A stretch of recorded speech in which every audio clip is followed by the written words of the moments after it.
Hello, everyone, and welcome again to the Watchlist Podcast. I'm your host, Jacob Boyer, and today, a very special treat for you. We're joined by Romanian independent filmmaker Adrian Țofei. How are you doing? Hi, Jacob. Thank you so much for inviting me. I'm okay. I'm good. working on my upcoming movie. Have to edit it. That's what I'm doing. Is that the We Put the World to Sleep project? Yes, exactly. Yeah.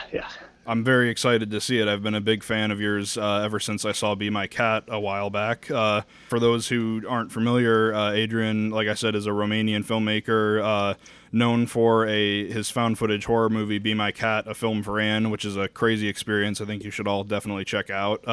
We'll discuss how you can watch that a little bit later on, but first I'd like to just kind of ask you a couple questions about how you got your start. So one thing that I kind of like to ask every guest involved in video production or any sort of creative field is I find that when I'm watching interviews with directors or cinematographers or editors and they talk about their start or how they got interested in filmmaking, they always say, oh, well, I like to play with my family's camera, or I was always writing stories down, but I saw this one movie or this one show, or there was this one moment where I decided this is exactly what I want to do. So do you have a movie or a moment like that made you take that leap from this is a hobby of mine to this is what I want to do for my life? Well, interestingly enough, it didn't happen. It didn't start with playing with the camera or whatever. I was actually never attracted to the idea of playing with the camera, the movie camera. So interestingly, yeah. Yeah, so the camera that I shot Be My Cat with actually was the first camera I bought, because I thought it would be realistic, because that guy buys a camera just to send this message to Anne Hathaway. It's like the first camera in his life, so I thought it's perfectly okay if I never use a camera in my life, and I will be my first images that I ever shot in my life were with this camera, literally. That's really cool. Yeah, that's like really crazy. Yeah. So I did not come from that background, from the fascination with the technical, with the idea of filming.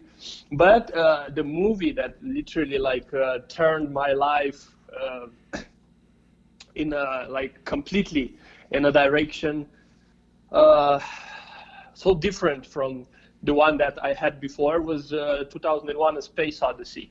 Because I think that happened somewhere in adolescence, somewhere during high school probably. Because before that movie, I was a person who was watching movies just the way just the way you go into a restaurant and you hear background music, Right. I was not aware of, that I'm watching a piece of art or something like that. And I was not into art that much. I was a lot into physics. I was a lot into science, biology, stuff like that. And so movies were just kind of more of a recreational thing at that point?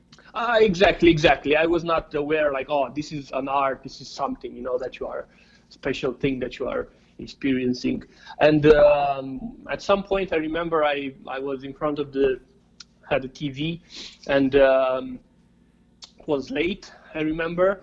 And I was just changing the channels on the TV, and it was that there was Cartoon Network. This was the period kind of it was still the post-revolutionary period in Romania. Cable TV was still something relatively new, and they gave us some foreign channels, and there was Cartoon Network. But after 10 p.m. at night, they stopped Cartoon Network and they started showing TNT, a movie with classical movies. A channel with classical movies, And I was just changing channels at some point, probably, I don't know, wanting to see something. And all of a sudden, I saw this image from 2001: A Space Odyssey, these scenes. I forgot exactly which scenes were, but I think one of them was that one with the monkey crushing the bones in the beginning. I was like, oh my God. I remember literally the hair going up on my back. And that was literally one of my biggest revelations, to say so, And from that moment on, I started to become extremely interested in film, and the history of film. I started spending all my spare time literally reading about film history during my high school period and stuff like that. So that was the first my big thing that took me away from anything else and brought me closer to film and to art in general. And interestingly, one of my second influential piece, but that's different. That's not like something that brought me into filmmaking necessarily, but highly influential was the Blair Witch Project. And I found it very interesting that actually when you contacted me on Facebook and asking to do this interview, at some point you proposed actually, okay, let's talk about 2001 and Blair Witch, because these are exactly the two ones that kind of influenced me the most, and also the two ones that influenced probably the most my upcoming movie, so it was a very interesting coincidence. Yeah, that is a very interesting coincidence. Yeah. I admire both those movies, and I can't wait to hear your thoughts on them later down the road, especially since they were so influential for you. But yeah, that is kind of interesting that both of those films were in our top 10s, and kind of like you, my top 10 is very sort of locked down and rigid. Like, it's been the way it is kind of almost as long as I can remember. It takes a lot for a movie to break into my top 10. But yeah. So I guess so 2001 was what sort of changed the course of your life in that regard. So what were some of the, so after you have that moment where you see the monkey beating in the skull in the sand and tossing the bone up in the sky, do you go out and watch more Kubrick movies, or did you just kind of start processing everything in a new light, or who are some of your other influences? Yes. Since I did not have internet or a computer, all I had was cable TV. I started to buy some TV guide, mm-hmm. And that one I realized at some point. I realized that there is a good connection between the stars, that they were rating movies with stars from 1 to 5 stars. And they were saying, oh, the 5 stars, 1 is a masterpiece, and 4, 1, very good movie, 3, okay, and 2, so. And somehow I realized that, hey, like all the superficial films that they were showing on TV, that they were not, they didn't have much, they were like rated like 2 stars or at most 3, and then 2001 A Space Odyssey or other movies, some were rated 5 stars. And I started to watch the ones that were rated 5 stars and 4 stars, and I realized, wow, I really actually have to watch this movie. So then I started to constantly buy that TV guide, and I was like literally waiting, hoping that they would show on TV those films, that they were considered to be masterpieces. And at some point I wrote to one of the TV guys, and I asked something like, what is their rating system? Where do they get their info? And they wrote back and they said it's from a website called allmovie.com, So then I went to a foundation. There was a foundation in my local city, an organization or whatever, something local, which offered access to computer and internet for free, especially to children, to adolescents and stuff like that. So then I started, whenever I finished my classes in high school, instead of going home, I used to go to that foundation and literally spending hours till night, like literally reading and taking notes about all the great masterpieces that were pointed out by that website. And then I was like waiting, hoping that some of those films would be shown on TV. That was my. How often would that line up for you? So I would say. But since this period of my life lasted long enough, like there were years, somehow I still managed to see enough of them. And where I couldn't, I could just watch some wonderful scenes back then on the internet. I couldn't watch the entire movies or whatever, but I could still watch some essential scenes from some films and read about them, and still that was like enough for me. Right. And it's a pity, by the way, that now all movies that website was initially built, All Movie and All Music, in order to provide some sort of encyclopedia that would literally point out to, for example, they were rating movies, the critics on all movies, they were rating movies not based on their personal opinions, but based on the general opinion in the film industry, from critics, academics, that generally how a film is considered in film history, and that was a very good resource. And unfortunately, lately, that site was bought by another company, and now they started to totally mess up those ratings. It's totally irrelevant today, and that's a shame. But exactly. I see what you mean in that a lot of the kind of more informed opinions are kind of blocked out by sort of the general audiences. I think just by virtue of the fact that the internet has become so widespread and almost everyone has access to it, and everyone can sort of throw in their own opinion into the discussion on a movie. So it's kind of hard to come across those like really well informed opinions. But I think that it kind of makes those movies all the more special in that way when you can seek them out and find them. It makes it stand out more in your memory than just any other movie that could be playing in theaters or on TV.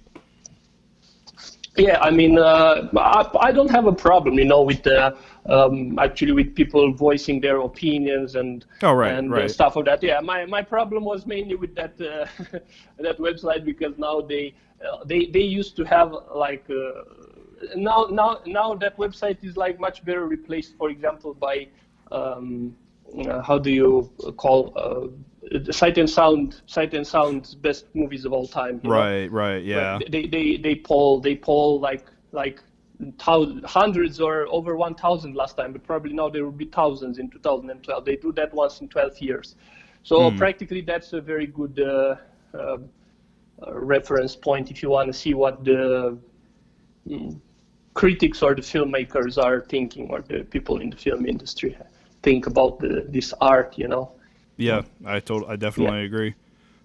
So then, I don't remember if I asked this initially, but if you had to name names, who would you say are some of your biggest influences as a director? Biggest influence as a director, I would start with Stanley Kubrick. But the thing is that my work is extremely different. It's exactly the opposite, because he influenced just because with his vision, him wanting to do this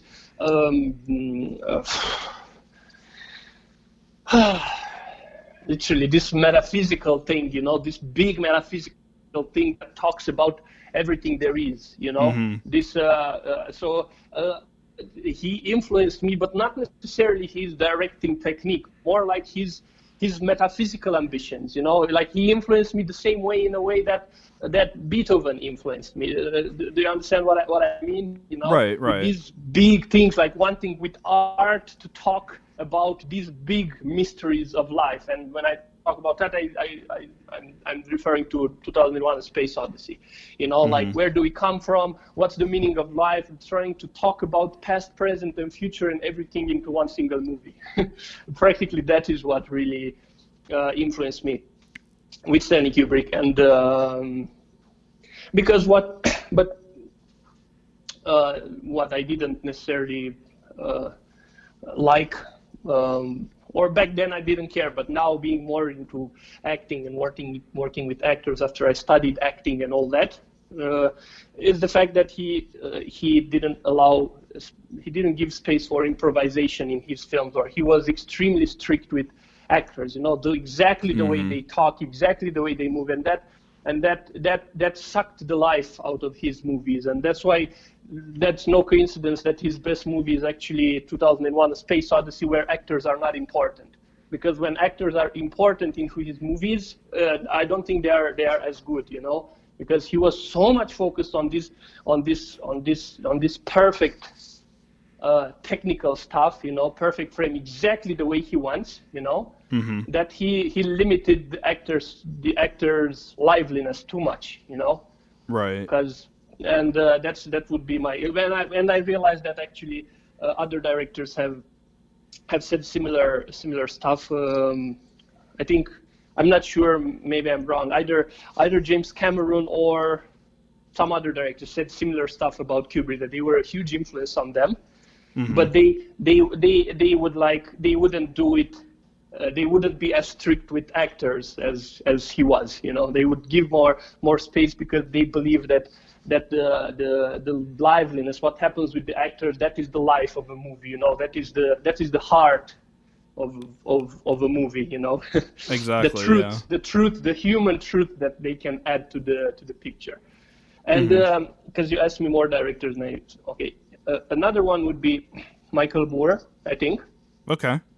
But Michael Moore, not only politically, with his documentaries, he also influenced me like literally as a method of filmmaking, even with my found footage films. Because I took some things from Blair Witch, but I also took some things from Michael Moore. The way he just goes around with the camera and talks to the camera. I don't know. To me, there is a connection between Michael Moore filmmaking and found footage filmmaking, and definitely influenced me as a director. Other directors. I have a lot of films that influenced me a lot. Definitely, yeah. But, just looking at your website, you've narrowed it down to the top 250. It looks like. Yeah, exactly. Exactly. I have a lot of films that influenced me a lot, but in terms of directors, I would stop at Kubrick and Michael Moore because, for example, with the Blair Witch Project, although the film influenced me that much, but I can't say that the directors, because I didn't follow their career. I just shortly checked another movie one of them made and some trailers, and I realized, hey, like there's nothing for me there, and so I can't say that. And this is true for kind of other filmmakers as well. There are films, but not necessarily the directors with their entire career influencing me. Right. Yeah, I think that's kind of the best thing about the film as an art form is that you can kind of find films or find directors or find cinematographers, editors, whoever that you admire, and you can see what you can find those elements that you really strongly admire and kind of pick and choose. Like, okay, these are some elements that I want to translate into my work, and these are some things that I maybe want to leave out. It is a very kind of collaborative in a weird way process, even if you're talking from the perspective of a well-established director and someone who's never even picked up a camera before. There's kind of this nice trickle down effect. I'm never the perfect fan actually for anyone actually. The way there are these perfect fans, they just look at a certain piece of art or at a certain artist, and you just love everything they do. I don't think I have anybody that I can look at this way. Like I always my mind is extremely critical thinking, always challenging the norms. Always challenging the establishment. Always, even if something is considered to be perfect, and even if I find it perfect at some point in my life, later after a year or two, I start to challenge it, I start to challenge myself even. And that's why, for example, I specified even in that list of my top movies, those are actually movies that influenced me in the past, that had an influence on my life, that's why I put them there. But today, if you ask me today, what I think about them, or if they are my top movies today, I wouldn't put them actually in top 10, They are like what made me along the history, but not necessarily who I am right now in this moment and what I think right now. Kind of complicated. Exactly, yeah. And I again, it's just one of those beauties of films where it's like the films that form you are kind of like it's ever growing and ever changing and very sort of like malleable. But even if it's a movie that you don't necessarily like. Nowadays, there's you can look back on it years later and still see the value in it, even if you might not necessarily consider it to be as great as it was. Like for me, for instance, there was an independent movie that I saw back in high school called Red State by a filmmaker named Kevin Smith, and I loved that movie. I loved everything about it. It was made on a small budget. That was the moment for me. That was when I decided, filmmaking is not an impossible venture. I could go out and do that. And looking at that movie nowadays, it's flawed. It has problems, and I don't think it's the big masterpiece that it was, but I do think it's important to recognize the influence it had over me and where a lot of my ideas about filmmaking came from. And I totally agree with you when you say that things are ever changing like that. Things are changing, and they are not. For example, there are some films that I would say that influenced me the most. There are other films that I would say that they are the best ever made. There are different films that I would say that I like the most, And there are different things that I would say that I would recommend the most. For example, I would recommend the movie that impressed me the most is 2001: A Space Odyssey. The movie that I think is the best ever made. Complicated. I don't think that one. Maybe the Gold Rush. Charles Chaplin's The Gold Rush. Movie that I would recommend the most, actually, it would be Untold History of the United States, and I would recommend it for the truth being told about the history and about the politics, And also, if you ask me about which one is actually my favorite film right now, I don't know actually. So there are different categories of so-called favorite films of mine. It's actually funny you say that, because that was my next question, is what is your favorite movie? But I guess let's put it like this: do you have a movie somewhere in that 250 where you could be in any kind of mood, like anything could be happening in your life, and you can put it on and just, I guess 2001 would be a good example, but do you have any films? It's not like that? And unfortunately, okay. And unfortunately, I am jealous of filmmakers. When I hear some people talk about my movie, and I felt like, oh my God, like, it's unbelievable. People saying I watched your film like the 4th time or something like that, and other people saying it in general about movies. Oh my God, I've watched like 10 times this film, and I'm like, I can't watch movies so many times. I don't have a relationship with film. I think the way I don't know, the way I would have with music or something. But even with music, I'm not like that. Yeah, unfortunately, no. As I said, I'm not a good fan in general of things. I think I'm too much questioning. I don't know. I think I find a problem in becoming too much comfortable with the status quo. Something that is so much. It's hard to find my words actually about this. It's complicated. It's a complicated inner thing, that right. I feel. But I think I need more time in order to analyze my thoughts and my feelings in order to give an answer of why I feel this way. No, it definitely makes sense. Yeah, it just goes back to that point earlier of movies just being an ever-changing art form, and the way you feel about a movie one day could be completely different how you feel about it a week later. What's important is how it affects you in that moment, and then the lessons you take from it and carry on to your next project, or even just beyond, if you're a filmmaker, the lessons or the thoughts or the ideas that you take into your life. Exactly. Yes. And for example, I can tell you lately, there are periods actually where I can feel like watching something, but not, as you said, like regardless of the mood, regardless of how I feel, I want to watch that film. There are periods when I can, for example, when I feel like more metaphysical or always but not watching the entire movie, I just go, for example, and lately I was watching the trailer for the Tree of Life, which I consider to be like literally one of the greatest trailers ever made, and so many times it gives me tears, and makes me think about this greater metaphysical stuff, and at the same time with a lot of emotion. Unfortunately, I don't think the movie is great as well, but it's I would say it's more flawed, but the trailer is wonderful on that film, and that same thing applies to Terrence Malick's latest film, A Hidden Life. same stuff. But yeah, something that I could watch anytime, at any moment, no, unfortunately, I don't have.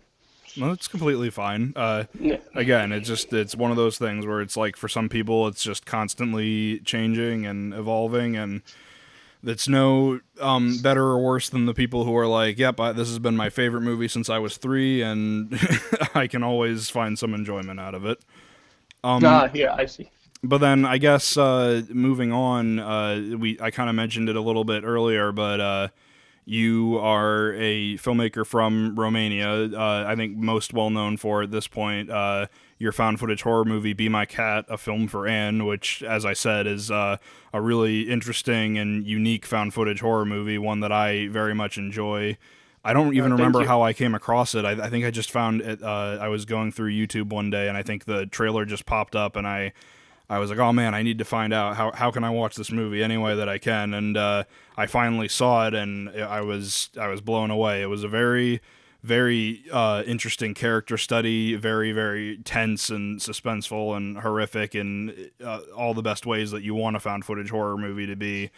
And the one thing I do have to say I really appreciate about it is I think that a lot of found footage movies today kind of fall into that trope of we're going to make things very, very quiet, and we're going to, like, nothing's going to be happening, and we're going to get you on the edge of your seat, and then we'll just do a big jump scare and everyone will scream, and there's no substance to it. But I think that one thing that you achieved in that movie very well is that you didn't rely on jump scares very much at all. I mean, there's definitely moments that make you jump, but the film very beautifully weaves suspense and constantly wondering, like, what is going through this character's head, and how are these women going to deal with what's going on. And it's just a fantastic movie. Anyone listening who hasn't seen it should go out and watch it. But one thing that just a couple questions I wanted to ask about that movie was, how did you get the idea to make that?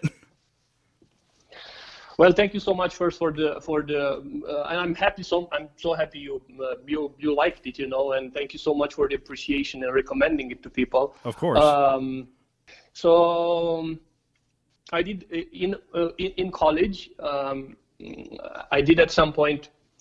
We did a show which was called Spitalul de Noapte in Romanian, Night Hospital would be the translation, in which all of us in the class.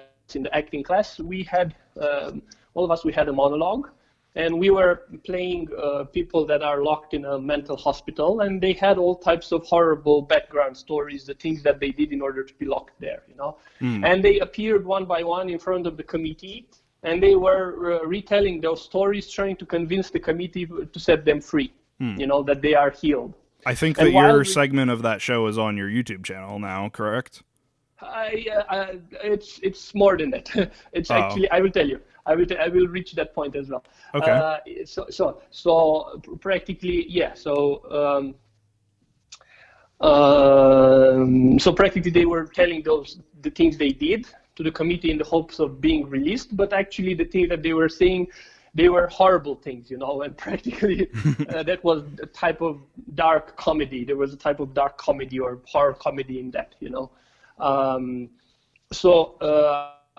there was a colleague of mine who recommended me this monologue he found on the internet about a guy who had some problems with his sister's cat or something like that, has some problems with cats, and then kidnaps a girl. I forgot exactly the details of that original monologue.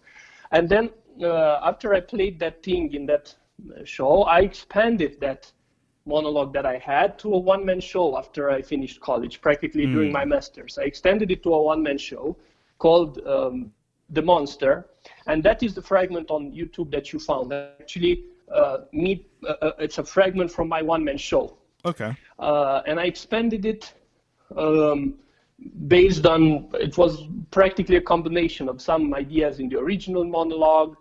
There were also some ideas from Jonathan Coetz's movie Tarnation, and also my original ideas in that one-man show. And because of that, one-man show was successful, not financially successful, because I was like playing it to a couple of audiences. You know how, maybe don't know how indie theater happens. Just playing cafes and stuff like that. But it was a success in terms of, I mean, it went to a couple of film festivals, a couple of theater festivals in Romania, and at some point I went to one of them, and people were literally in tears, applauding and laughing and in tears at the same time at the end of the show. And that's when I realized, oh my God, like I really have the potential to do something great, but just by myself, you know, both as an actor, producer, director, writer, everything. I can do something that can both move people and make people laugh and make people appreciate and overall, you know, give all types of emotions. Right. And then I kind of remembered about my huge passion for film, because in Romania we have this problem, you know, with the acting schools. They don't talk about film anymore at all. You know, when you go to the acting school, everything's about theater. So it's a kind of a little bit of a unintentional brainwashing. So when you finish the acting school, you only think theater, you know. And at some point I realized, just a second, I'm not really a theater person. Always my dream was film. My huge passion was film. Like all my teenager period was spent reading about movies, you know. I need to make a movie. I need to leave theater behind, you know. And I need also because okay, if I could do that, if I could create that effect for some people in an indie theater for 10, 20, 30 people, I don't know, then isn't it better to spread this, to give this experience to more people around the world, you know, through film, through the art of film, because theater is limited by how many people you can touch, you know, with your art. Film doesn't have that limit. So this made me start the project with Be My Cat, actually. What I took from that show is not the story, but I took the psychology of my character. So I can say that kind of Be My Cat is influenced, and my role in Be My Cat has a lot of the psychology of my character in that show. And I took also this cat thing, you know, that he had, his problem with cats that he had. And of course, then I had to think, okay, in my one-man show, the guy was kidnapping an actress at some point, and I thought, okay, and I used to pronounce on stage the name of a real Romanian actress, you know, and I thought, okay, it's good to use this concept, and that's how I came up with Anne Hathaway, you know, because I thought, okay, so it has to be an actress that is worldwide known, that everybody will be able to empathize and understand and know who she is, and also something that has to do with cats, you know. And it was kind of a coincidence that I heard about The Dark Knight Rises with Anne Hathaway and her playing Catwoman in that film, and at the same time it was Les Miserables released, and I was extremely impressed by her performance in Les Miserables, you know. So practically I could use my fascination with her performance in Les Miserables for the obsession and the fascination that my character has with her for The Dark Knight Rises. Because The Dark Knight Rises her performance was a good performance. It was not like something that like blew my mind away, you know, like that happened with but I could use that psychology, I could make that analogy in order to use for my character. So that's how kind of Be My Cat was born. It's a very interesting story. It's kind of just like a lot of taking sort of little moments throughout of like your own life experiences and kind of like warping them and I guess exponentially expanding on them to make this twisted and interesting character. Exactly, yeah. There is a scene actually that is actually that I did not include in the movie. There are other scenes that I also took from the one-man show, which are probably even more inspired from real events, but I did not include in the movie. I think I will put one of them. I think I will put in the when I release the Blu-ray as an extra scene. So anyone listening who is already a fan of the movie, definitely be on the watch for that Blu-ray so you can see the exclusive content that didn't make the cut. Or my Patreon. If you don't want to buy the Blu-ray, just contribute $1 on my Patreon and you will get that exclusive content. There you go. That's how you the easiest way to support the artist making even more art.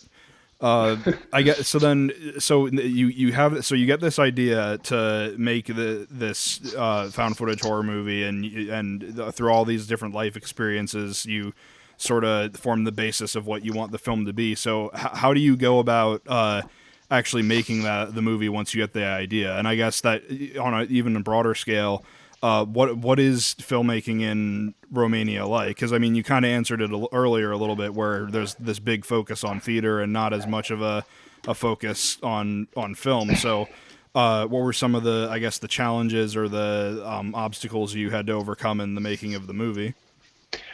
Well, the filmmaking in Romania, I don't know how filmmaking in Romania.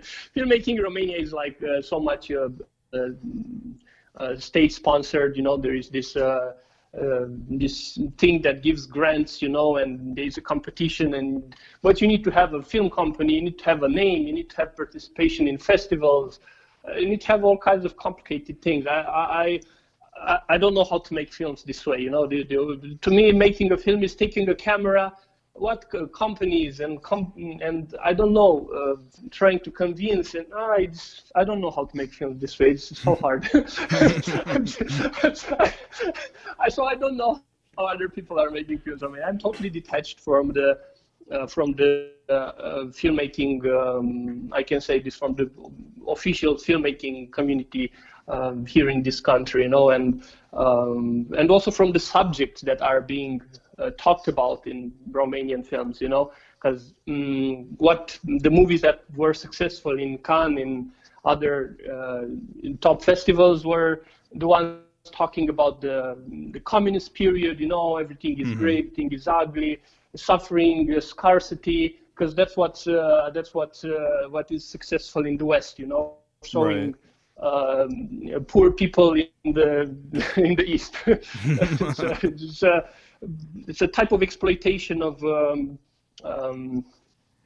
in a way, of this right. situation. So actually, a critic even said at some point, that my movie kind of, just by making this movie, kind of like it's like disregarding all the other cinematography, that all the other movies that were made in Romania, which still made a point, still had success and stuff. So somebody literally took my movie as going so far away from everything that has been done in Romania, took it as a type of rebellion against the filmmaking system right. in Romania, and I found it interesting. And maybe it is actually, to a certain point. Definitely, yeah. It sounds like a breath of fresh air for sure. Hopefully. Yeah. So how I did it, I had no idea how to make a movie. So practically all I used was all the movies that I watched, and then I started learning everything while I was making it. Everything on this project was learning while making. I had no idea how to edit a film, had no idea how to finance a film. So simply just started with creating. And first I knew I needed money. Okay. So everything started with creating a campaign, and on Indiegogo crowdfunding campaign. I created 3 of them, because first was not very successful, and then I advanced a little bit more with the production, and I had more things to show, and I made another one. So I made a little money in the end, and then some of the people who donated in the campaign also said, hey, I want to help you more, and with something, So that's how I.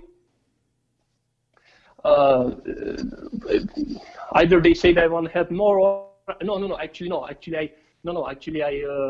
put an announcement on some Facebook groups, now I remember, and I asked people to invest in my movie, Right. So we just made these understanding, these agreements, because these investment agreements, and that's how I got the money to make the film. And just bought the camera, and I put a casting announcement, and I found the actors. I explained to them how I will work, that there is no script, that everything is based on improvisation, that everything is based on acting. We communicated months in advance via email. I gave them a lot of instructions, mainly in order to build their character psychologically. So then when I first met the actors, we met directly in character. So the first shots you see in the movie of me in character character meeting the actresses, those were the first time when I actually met the actresses in real life. I was actually going to ask about that. That's really impressive. Yeah, because I wanted as much realism as possible, because I knew since I don't have a big budget, since I don't have the power of the film industry, I need to compensate with something, and the only thing that I can compensate is with what I know the best how to do it, which is this type of realism, because this is the type of school that I studied as an actor. I studied as an actor a method called invented by a Romanian teacher of acting called Ion Cojar, and he was also a theater director, and he had this philosophy, both for a theater show and for acting. For acting, he has this philosophy that actors don't need to fake, they don't need to act, they need to actually go through some process which is actually real for them, because that's the only way the audiences will empathize with them. And it must be a process that is not known in advance, because if you in real life, you don't know what will happen in an hour or 2 or 3. Everything surprises you, and that gives natural reaction. So he said the same thing needs to happen with an actor. If you already know how your acting moment will be in advance and you plan it and direct it, it will not be natural. Everything needs to be a natural process, just like in real life. And that gave me thoughts, okay, the only way to achieve this is to not have a script, literally, because then if you have the script, everything is known in advance, you already know what will happen, then your reactions won't be natural no matter how good of an actor you are. And I don't have the power of stars and whatever in order to compensate for that.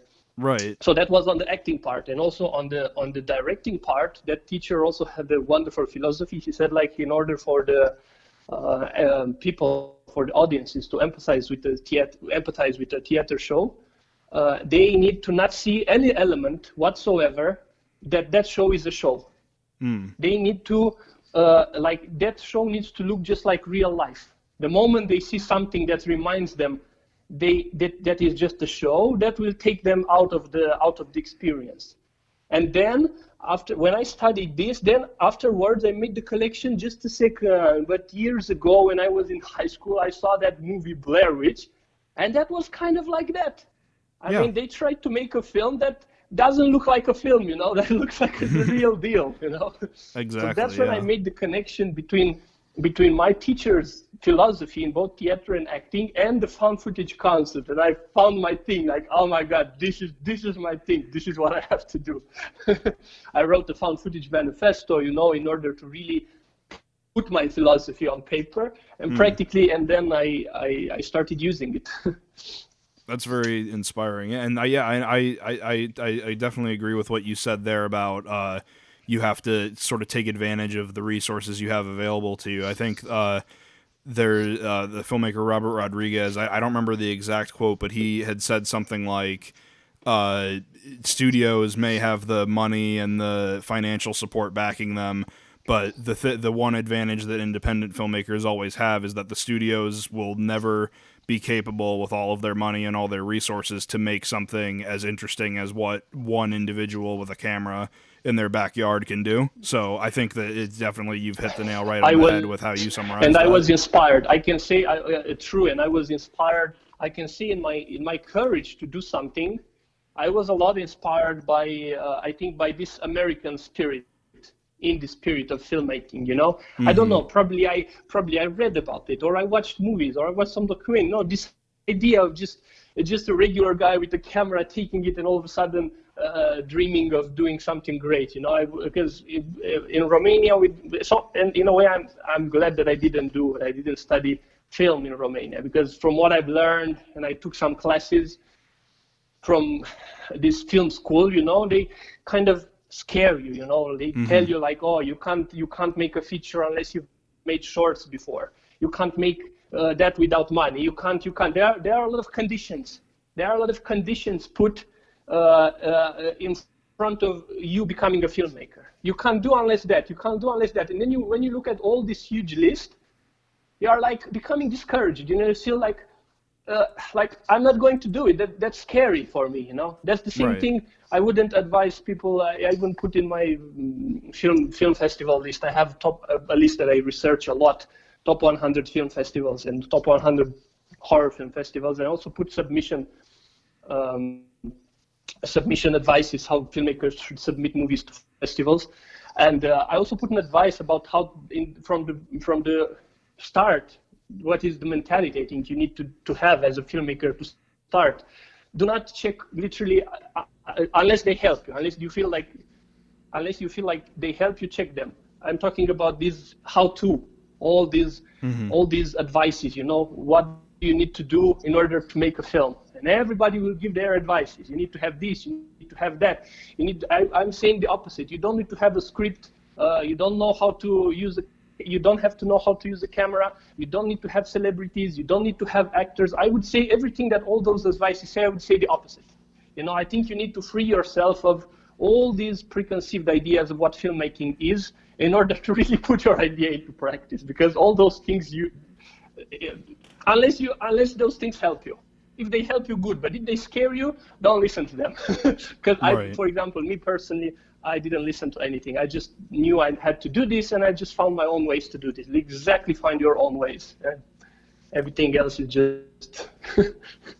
Exactly, yeah. I think that's definitely the true spirit of filmmaking, is just having that singular idea or that one motivation that I want to go out and make something unique, and whatever happens, but this is what my end goal is, and I know that I'm going to get there. And I think that it's definitely this story of you going out and making this movie is definitely a quintessential example of that sort of mentality and that work ethic to just go out and make a movie. Yeah, and then hopefully, I don't know, at some point I felt like maybe I can help people, not by telling them how to do a film, you know, but just writing an article and just letting them know that I did a film without knowing how to do one. And actually the secret to make one is to not know how to make one. Right, just go out and do it. Everything, the chips will fall where they may. Yeah, and take risks, assume the risk. As you need to assume risks, you know, along the way, like assuming the risk to. It needs to be, how should I say, that's part of creativity. You know, like, don't expect it to be perfect and stuff like that. Don't expect it to be exactly the way you want it. Because I heard also these creative worries from some people that would love to start into filmmaking or something like that. They have these creative worries, you know, that what if they won't be able to exactly put out their vision and stuff like that. Right. I think that also hinders. I think you need to be open to throw yourself into this unknown, you know, without knowing exactly, okay, you know what type of film you want to make in general. But I think wanting to reach exactly those details that you want, I think that's also a problem. I think you should throw yourself a little bit and see what happens in the end. At least that's what happened with my film, you know, because I didn't know exactly how the film was going to look. I think that's why I believe a lot in working without a script on films, because you just assume the characters, and then you just set the characters free, like the actors, you know, they just assume their roles, you know, a lot of psychological. I lived in character for a couple of years, you know, and then you just set these people free, not free, between brackets free, you know, you give certain rules and you give certain goals, and it's a controlled improvisation, but they still have the freedom to act like human beings within that context, you know. They don't have to think of, oh, what is my next line, because people in real life, they don't think what is their next line or whatever. Exactly, yeah. They have the freedom to follow their character's goal. For example, my goal was while shooting, was to actually, for real, convince Anne Hathaway to come in Romania and make a movie, you know, within the psychology of my character. So those things that I'm saying while I'm recording, they are not things that I thought of in advance. Maybe some of them, you know, but a lot of them just came naturally in the moment because I was actually trying to do that, you know. Right. I was actually trying to convince her, and then you have this huge number of, then you have this huge amount of footage. You know, you have tens of hours of footage from all the improv you did, and then you look at all the footage as a documentary filmmaker. You know, you look at all the footage like a documentary filmmaker that shot real life events, and then he thinks at the end, okay, how to make this into a document, into a good story. You know, and practically you build your story. Of course, from the start you kind of knew the general story. You didn't have the details. So at the end, during the editing phase, you start building the details. You know. You start thinking, okay, so this is a better thing. This is, I can put this and this together. I can put, this works so well. This is really a good story, you know. You practically use some some pieces of reality. The first job, I think, for a director working in improvisation is to create reality, to create moments that are real, you know. And it doesn't matter about the details and the artistic vision that much. It's important to have moments that are real, first of all. And then at the end, during the editing phase, you look at everything you shot and you take bits and pieces from that reality that you created. And then by organizing them and by editing and by playing with them, then you create your vision. And you have the freedom to still create your vision in the end during the editing phase. So practically the editor becomes the writer of the film, just like kind of in documentary films. I think that's why editing is my personal favorite aspect of production, is because that's kind of, for me, a lot of people will say when you're actually working with the actors and you're seeing your ideas communicated into real life, that becomes the most fulfilling for a lot of directors. But for me anyway, I very much enjoy the editing aspect, because that's literally where you can see this like abstract concept you had in your head of what you wanted your movie to be like coming to life as people will see it. I think it's the most rewarding aspect of the entire production. My only problem is that I hate the actual physical part of editing. I find it like I like when I edited Be My Cat, like I stayed for months literally inside. I couldn't sleep, you know, 'cause every day, because I was so much like so exact, you know. The thing that Kubrick had with, and probably that's why I empathize with him, this perfectionism that he has when shooting. I'm the opposite. When shooting, I think you need to renounce every type of perfectionism, because then the actors are not free to be lively. And then you need to give them full freedom, because otherwise you don't have lively moments. But then my perfectionism enters the scene at the end when I edit. Like literally, I'm putting like one extra frame to a thing, and then I'm thinking half an hour if I did it right, if I should remove it. I should remove it, I should put it back, I should remove it, I should put it back. Literally like months and months and months. And I went into a it was horrible, that period. Like literally right now I have to edit this movie. For Be My Cat I had 25 hours of footage. For this one I have 90 hours of footage. So I literally have to edit it. And literally I started a little bit, but I'm literally afraid. I'm already into anxiety already thinking about it. But I have to do it. Like unless other, you know, so many films they say like, oh, it's good to work with it's good to for the directors. There's this advice in the film industry. It's good for directors to not edit their own movies, because they cannot be objective. You know, they fall in love with the things they shot, and they think it's better than it actually is. So it's good to have an external director. For me, that's not the case. Like, not because I'm also writing. You know, since not having a script, I'm also writing my film. Right. While editing, so that's not an option to have an external editor. So I need to do it myself, everything. Yeah, no, I definitely, I'm the same way. Where I forget who said it, but the analogy that I always like to draw is, if you went to if one day you decide I'm gonna go make a chocolate cake, and then you go to the store and you buy the ingredients, and you come home and you like put everything in the mixing bowl and you make the batter and you pour it into the pan, you wouldn't go over to your neighbor's house and say, here, put this in your oven so I can finish this. Like, I think that like if you're going to be a director, you should have, maybe you're not the most talented editor, or maybe you're not the most talented writer, but I think if you're going to be a director, you should be able to have your hand in all three of those areas, because it's how that story gets told. And I think that it is important for the director to have at least some extent of control over each step of that process. Yeah, and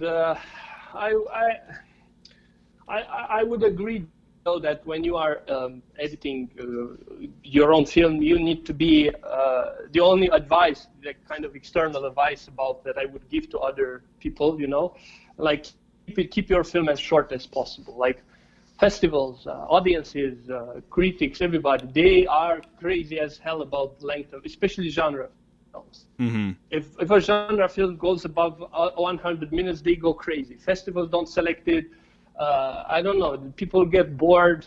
It's just such a thing in the industry lately, probably because the world becomes so much like everything is about time. We are bombarded with so much info from all the directions, and people have less and less time. And that's why the length of films become so important. For example, my film, Be My Cat, first film, initially it had 109 minutes, I think. 109 minutes, and I sent it to some festivals, and a top festival, a very big festival, rejected it. And one of the main reasons, I think, South by Southwest, that was South by Southwest, yes, and rejected it. And then they gave feedback. One of the main reasons was that it was too long. So they said, like, you need to, and then I brought it down to 87 minutes. Unfortunately, I lost the opportunity to go to South by Southwest because in the meantime it got selected in the original version to another festival. So I lost the world premiere opportunity in a big festival. So that would be my only thing. Like in the final phase, when you edit your own film, like you need to be merciless with the scenes you shot. Like literally, you don't have to choose the best of your best scenes, in order to make the movie. No, you need to choose the best of the best of the best of your best scene. Literally, like leave there only what you have, literally the best that you could ever do from everything you shot. Exactly. Don't leave there things that are still good and you think like they will still. No, don't leave them there. You just keep it. Even if the film ends up having like 70 minutes or so, that's still. That is especially true for genre films or for found footage films. That would be my only advice.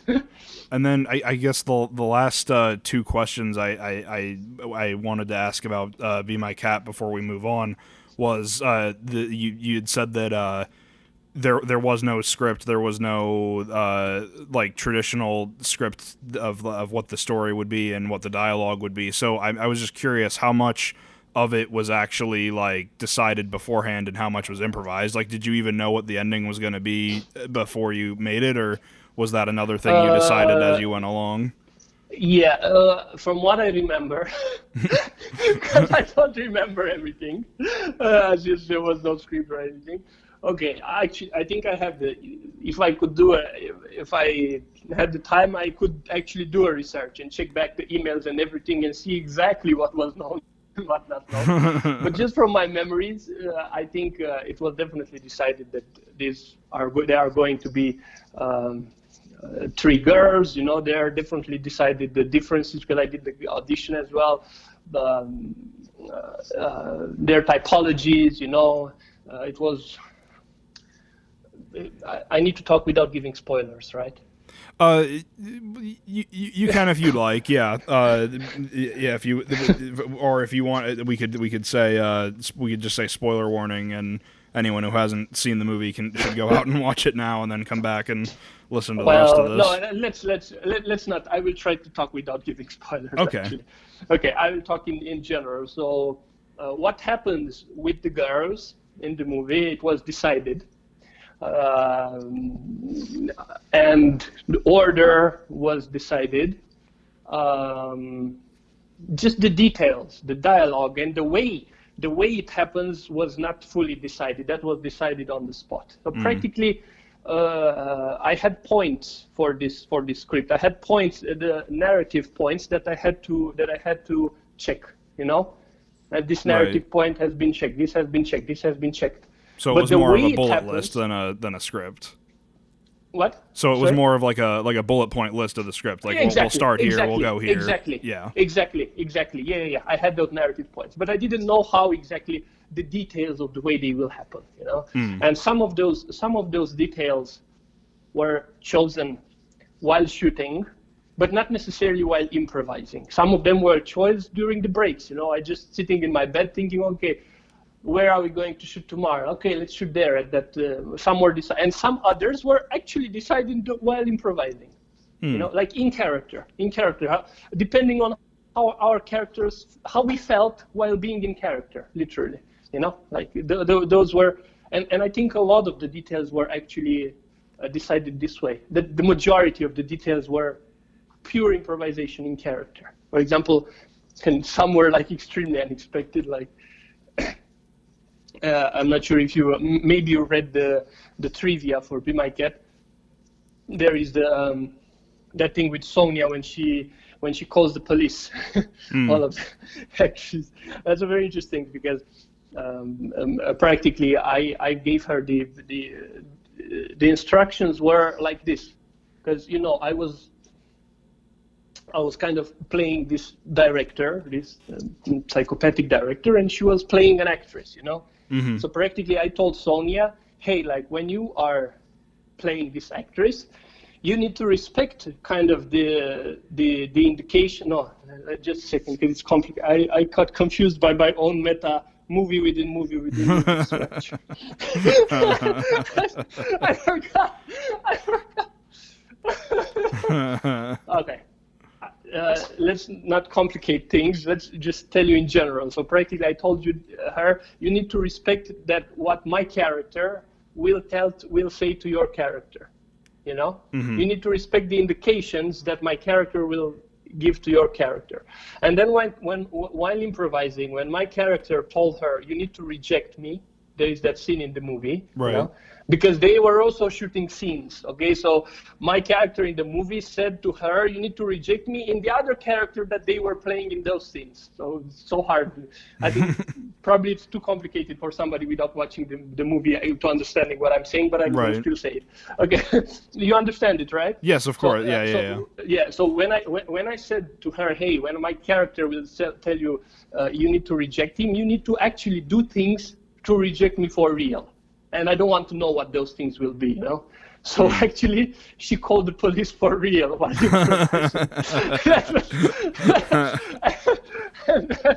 And then that scene is actually the police coming, or her calling not the emergency number, the way you have 911, we have 112 in Europe. So you can. And it's a good way to add production value to your movie to have the actual police show up for. For a quick scene. It was a good thing. It was stressful. It was stressful at that point, because I was a bit afraid, because afterwards, for example, there is another scene when I felt like the screamings in one scene, I thought they should have been more intense, more realistic or whatever, but I was kind of a little bit afraid because of this police coming, what if again somebody complains or something like that, then police come the second time, and I thought, okay, when they come the second time, they will give us a huge fine, and we don't have those money. So yeah. Well, I mean, I just purely from an audience member's perspective, I can tell you that the screams were definitely very unnerving and natural. So I could completely see why someone might be like, oh man, what's happening in that house across the street? But and there were, by the way, there was a moment. This is something that I never shared, and actually, I'm not going to give the identity of the actress because I don't want to. Okay. So practically because I shared online during the production some of the scenes, and because I wanted to give this sense of reality and fear, and mm-hmm. That what's happening is real. I shared online some of the pictures, not footage, just pictures, just images on my Facebook while I was doing the movie. The father of one of the actresses got really worried, and he came while we were shooting the movie. Yes, he came, and he stayed in that tension, while we were shooting. And he told me literally, I don't know how you are doing, but today you are finishing shooting with my daughter, and that's it. And that changed, and that literally changed my script. And just know this, like the ending of one of the scenes with one of the actresses were literally forced to happen this way because the father was there waiting in the other room, and I had to quickly improvise something. That's amazing. Because I got very very upset by what happened back then. But now I'm looking and I'm laughing. Back because actually looking at the way I shot that scene and everything, the sense of urgency, that was upon me, actually I think it most probably it actually pushed me to do a more creative probably ending than the one I was actually planning. Right. Possibly. And actually, yeah, speaking of the ending, one of the last things I wanted to touch on was I'm not sure if you're familiar with him, but one of my favorite filmmakers of all time is John Carpenter. He made the 1982 movie The Thing, which is my favorite scary movie ever. He did Halloween with Michael Myers, Escape from New York, Big Trouble in Little China, They Live, a whole bunch of fantastic horror movies, but The Thing is hands down my favorite, and that movie, without spoiling it, has a very, very ambiguous ending. Which movie? Sorry, which movie? Which of his movies? The Thing. The Thing, okay. Have you seen it? Yeah, I've seen The Thing, yeah. Oh, okay, so then, yeah, the very ambiguous ending, and it's kind of debated as to what happened, but I actually got the chance to meet him at a convention this past summer, and I said to him, I said, the ending of that movie is so ambiguous, do you even know what happened? And he laughed and he said, I do know, and I'm not going to tell you. And then he sent me on my way. So that was one thing that I wanted to ask you, is that I won't ask you to give away what it is, but is there a definitive fate for those two characters, and do you know what it is? Those two characters, you mean the second girls, right? Yeah. Well, your character and the actress. Because for the first two girls, it's obvious, I think, right? Well, yeah, no, yeah, the first two girls. I mean, the at the very end of the movie with you and the other actress. For my character, well, the ending. Should I send you your way? Okay. If you want to, there's no shame. Yeah, no. Here's the thing. The movie that I'm working right now, We Put the World to Sleep. I have very good news for you about that. Okay. So the movie that I'm working on, We Put the World to Sleep, will be part of a trilogy, which will also include Be My Cat. So Be My Cat, We Put the World to Sleep, and my third movie, which will be called Dr. Frankenstein, all of them will have intertwined characters and narratives. So practically, this is a trilogy of movies that have partial bits and pieces of connected stories. Interesting. So we may or may not get that answer. No, when we see. You will. Oh, we will. You will, but I'm not sure. You will, but I'm not sure if you will. That will happen in We Put the World to Sleep, or that will happen in Dr. Frankenstein. Not sure yet, and it's good if I'm not sure. Yes, I definitely have. Given this your style of making things, I think that's very good that you don't quite know what'll happen yet. So anyone who's seen Be My Cat and is also wondering about the ending of the movie, be sure to keep an eye out for We Put the World to Sleep and Dr. Frankenstein to possibly get answers. Yeah. And then the last question. They will. Sorry, go ahead. And they will go and I don't know. Expect to be disappointed, actually. Oh, no. No. I want to say to people that like Be My Cat, because as I said before, I mean, expect to be disappointed, because don't have expectations.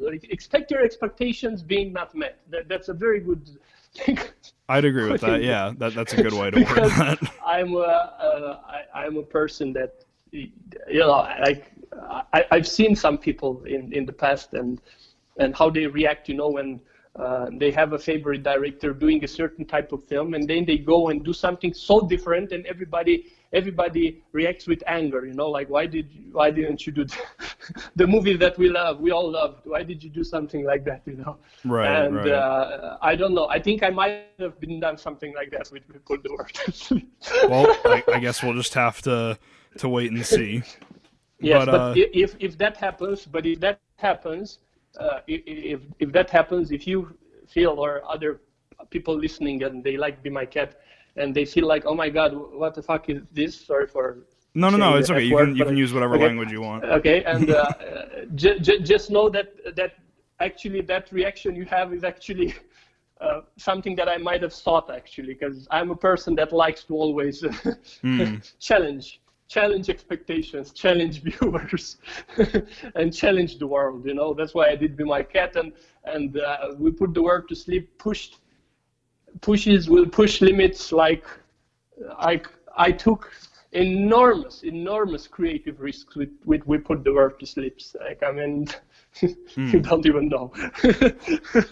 So then I so get like the meta structure also is like the meta structure, which is like movie within movie structure. That one also goes to extremes. I don't want to talk to you about which extremes.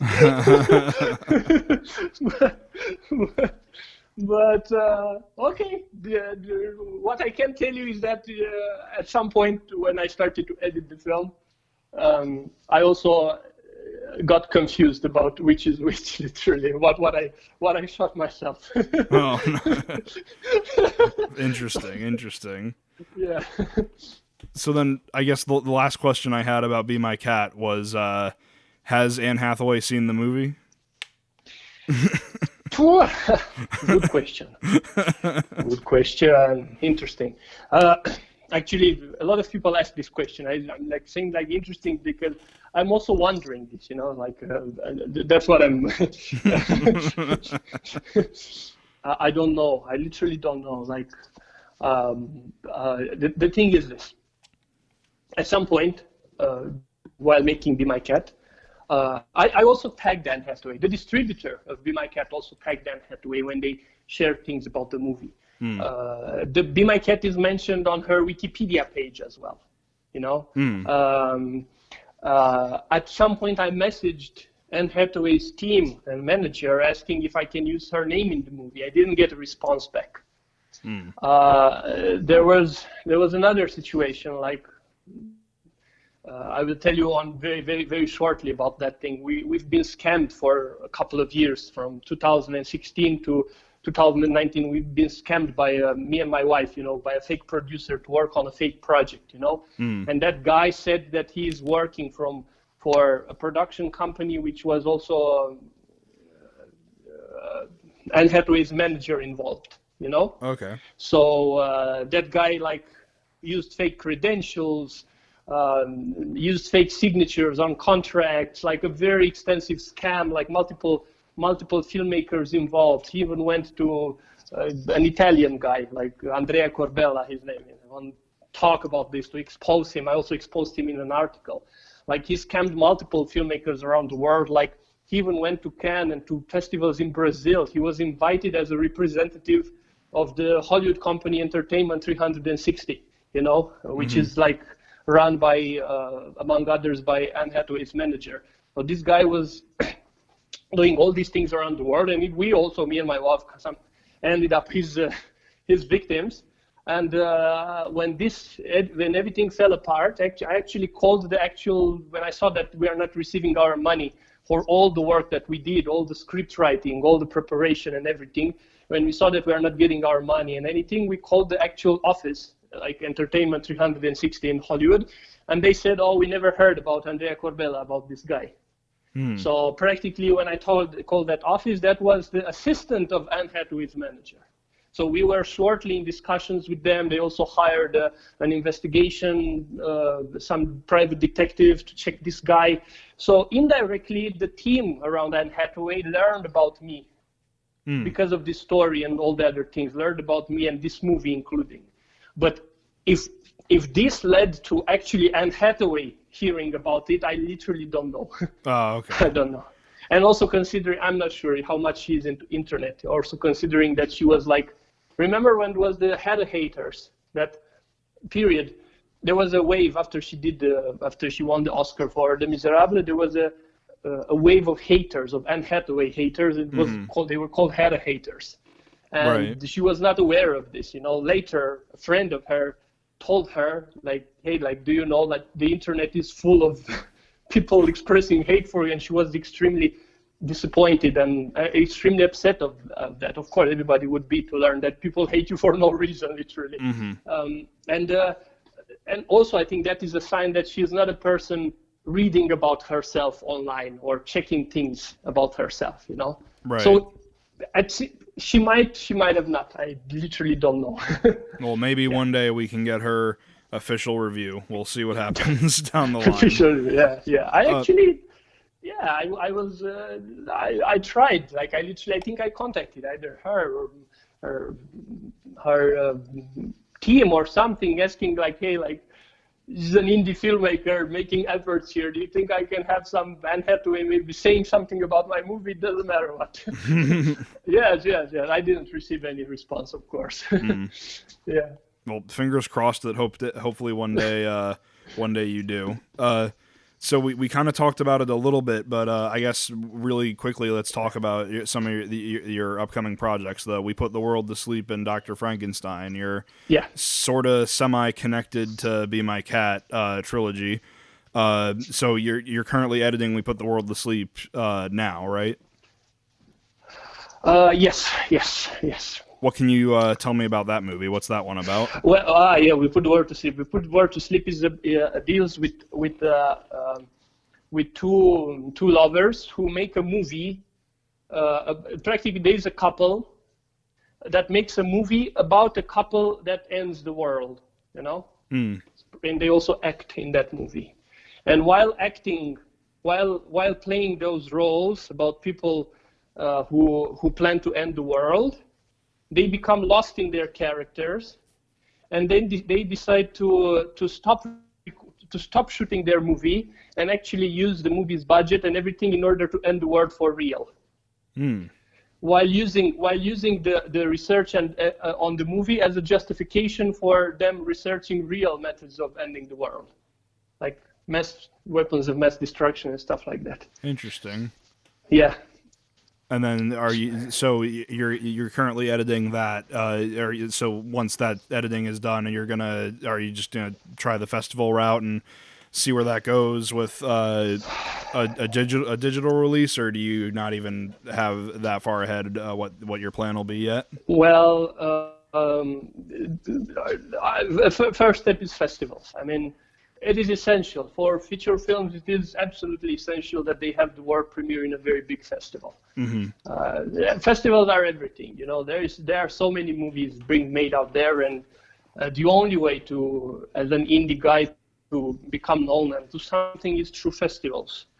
So that's everything. In order to be picked up by a good distributor, in order to have publicity, everything has to do with a big festival. That's something that kind of I only half achieved with Be My Cat, because the Be My Cat had the premiere in a very important festival, which was Fantasporto actually in Portugal. That one is actually one of the top horror and fantasy film festivals, but it's not like literally one of the top 10 like Cannes, Sundance, and I don't know, Tribeca, South by Southwest, Berlin, and stuff like that. Right. And those top 10 are so essential. Or for genre films, then they're essentially Sitges, Fantastic Fest, and Fantasia Film Festival. These three are extremely powerful, and I really hope I get either in one of those top 10 general festivals or in these three genre festivals selected with it. That's my hope. Yep. Well, fingers crossed. I mean, just looking at Be My Cat, you're a very talented filmmaker, and I'm very eager to see what happens with anything that you have your name attached to coming down the road. Oh, thank you, and hopefully. Fingers crossed. Hopefully, I was about to say, hopefully I won't disappoint you, but actually just before I said that you will be disappointed, so I don't know what to say. Maybe throw all expectation out the window. We'll just see what happens. Throw all expectation. Yeah. So if anyone who hasn't seen Be My Cat and wants to check it out after hearing our discussion on it, if you want to go out and watch it, you can. It looks like you can rent it on Amazon Prime. You can rent it on Vudu, or you can watch it for free on Tubi with advertisements dispersed in between. So definitely check it out. I think it's an amazing found footage horror movie. Definitely very unique among all of the different found footage movies that are out there today. You won't be disappointed with your experience, and definitely keep an eye out for the eventual release of We Put the World to Sleep and Dr. Frankenstein. Thank you, and yeah, and then I guess that really quick, we kind of rambled a lot more in the beginning than I was expecting, but I guess that brings us to the traditional film discussion portion of the podcast. So how this usually works is I used to have a YouTube show where I would recommend 10 movies every month that I had seen that I thought were interesting. But YouTube has a system in place that kind of doesn't really favor you showing clips of other people's movies, even if it is legally considered fair use and criticism and analysis. So those videos would get flagged by copyright all the time, and no one ended up seeing them. And I also just hated the sound of my own voice rigidly reading a script that I would write discussing all my thoughts for each movie. But I still wanted to do film discussion, so that's why we have this show. So in an ordinary episode, I would recommend the guest a movie, the guest would recommend me a movie, and then we discuss. But as we've said earlier, you're very busy with editing and going into, I guess, pre-production sometime soon on your next movie. So we didn't necessarily recommend each other a movie, but as we said in the beginning, one thing that we share is that two of our favorite movies ever are 2001: A Space Odyssey and The Blair Witch Project. So I had suggested that we talk about those briefly as in place of the recommendations. So we've already talked about them a lot, but they're both very, very iconic movies.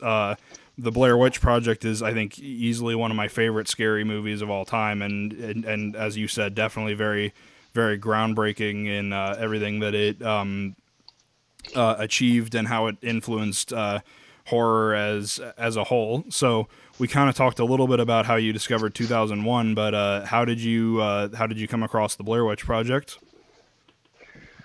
On TV as well. Yeah, again the same way, like similar way. Like I was buying those TV magazines, and at some point I saw Blair Witch, and it was rated 4 stars.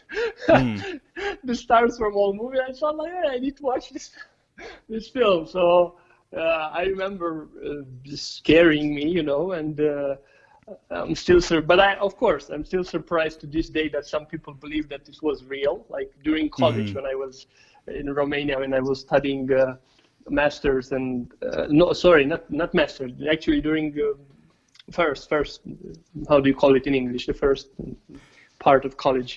The bachelor's degree, I believe? The bachelor yes. part, yeah.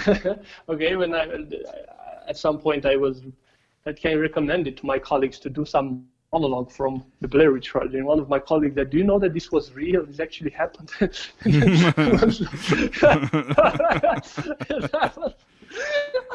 was like so funny. After all these years, some people still believe that was real. And by the way, I need to say a little bit shortly to return to Be My Cat. Do you know this happened actually to me with Be My Cat? Like I met some. For a very short period of time, I was part of a political party here in Romania, and we went with the members of this party, with the local members here in my local city in Rădăuți. We went to just have a beer after having the party meeting and all that. Okay. And one of them said that their friends, when they were in high school or something like that, their friends were saying like, "Oh my God, do you know that this crazy guy, this Țofei, literally kidnapped some girls and did horrible things to them?" Like, unbelievable! The people, to hear that people actually in my local city talk about, we have this crazy guy who kidnapped actresses. That's definitely one of the drawbacks of found footage as a whole. I forget what movie it was, but there was I think the widely considered to be or no, it was called Cannibal Holocaust. Holocaust, yeah. Where there was that court case where the director had to prove that he actually didn't kill the actors. So. Exactly, but that went against his concept, because he actually had contracts with the actors so that they don't show their faces in public for the next year, so that they look disappeared, So practically the judge destroyed his marketing strategy. And I think Blair Witch Project did the same thing, but I mean, like, when you think about that from the actor's point of view, that must really be frustrating to be a part of something that was as groundbreaking and as like widely critically acclaimed as it was, and then you suffered a lot of backlash. Yeah, well, it suffered the backlash, but also to not even be able to be around during the big success period to be in hiding. You're talking. Yeah, you're talking. So just a second, I didn't know that Blair Witch did the same thing, keeping the actors away from the from the red carpet. Yeah. No, they did something similar, but I don't think it lasted as long as Cannibal Holocaust. So the actors in the Blair Witch, they didn't go.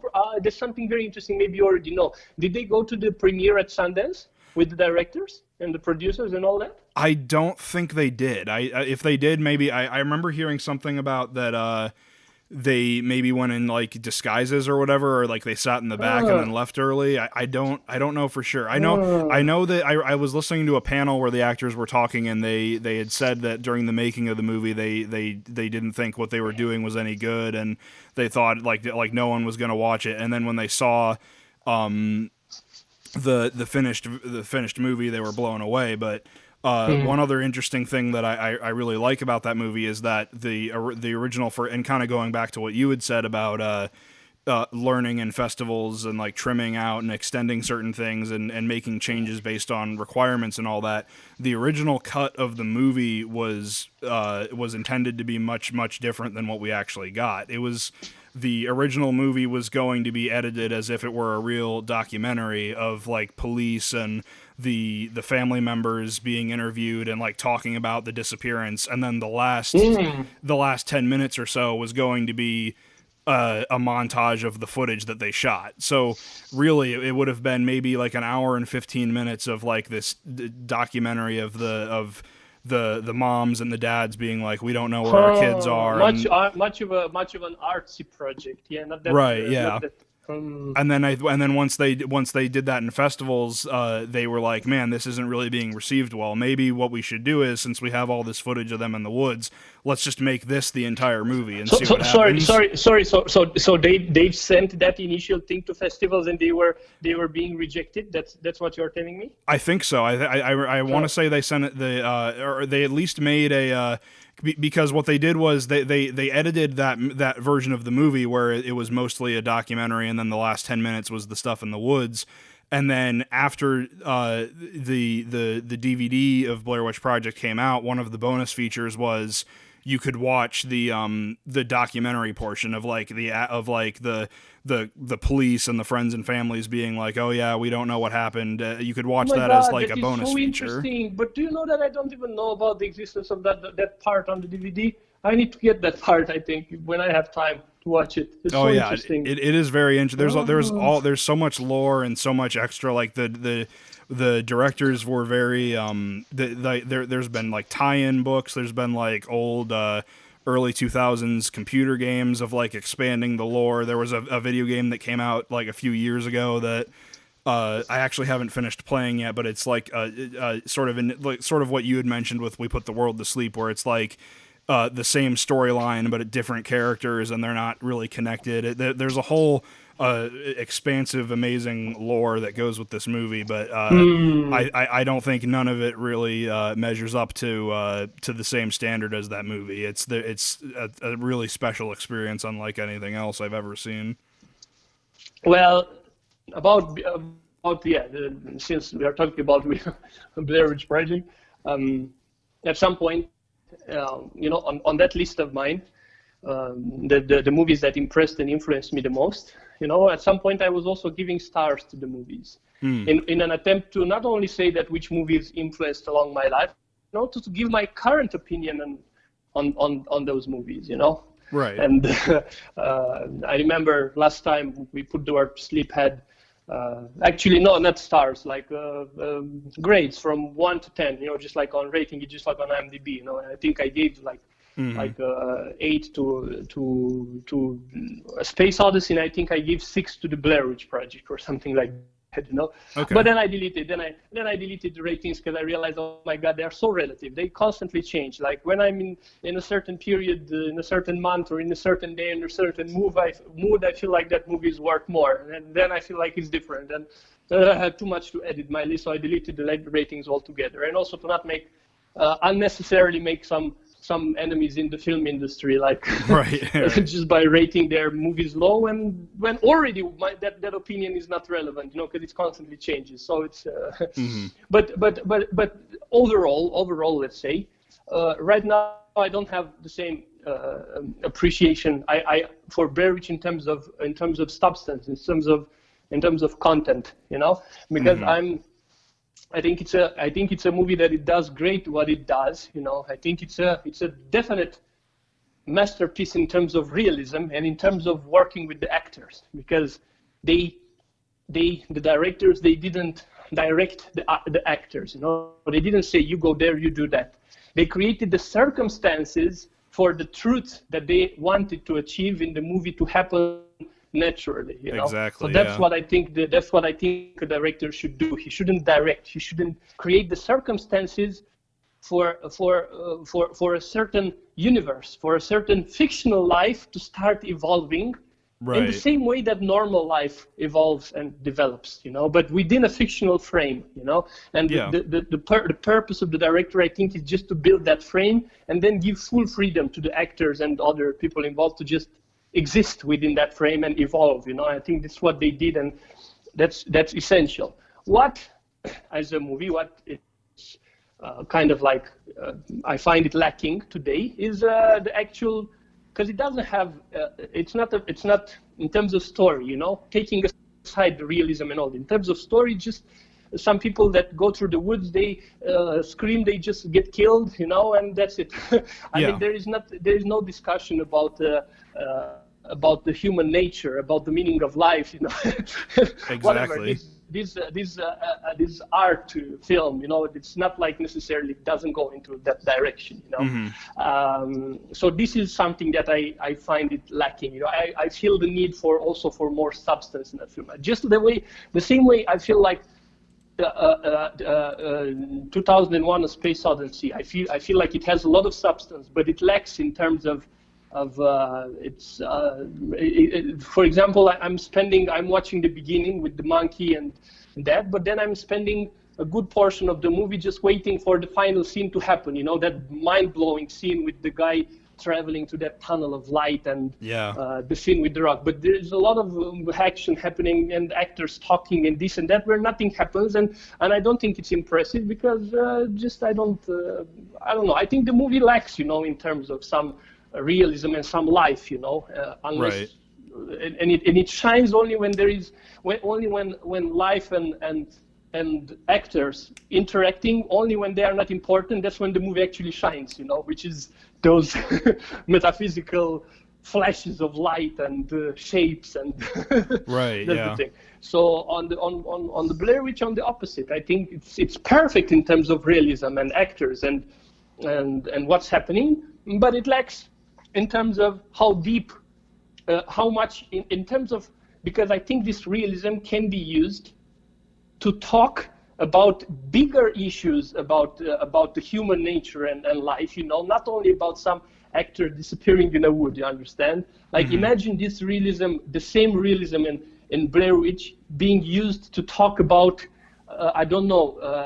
things concerning the nature of, meaning of life, like big things that usually these big movies talk about, Imagine what that impact would have on a society or on people. Or maybe it wouldn't. Maybe everybody would see, oh my God, such a boring thing. I think that does boil down to that the subjectivity we were talking about, where some people are gonna completely go with what you're saying, and they're gonna agree 100%, and other people are just gonna be like, what the hell did I just watch? That made no sense. And at the end of the day, you can't really control that, but I think that you do, like any director just kind of hopes that their message is at least understood. Maybe not necessarily agreed with, but that people at least understand where you're coming from.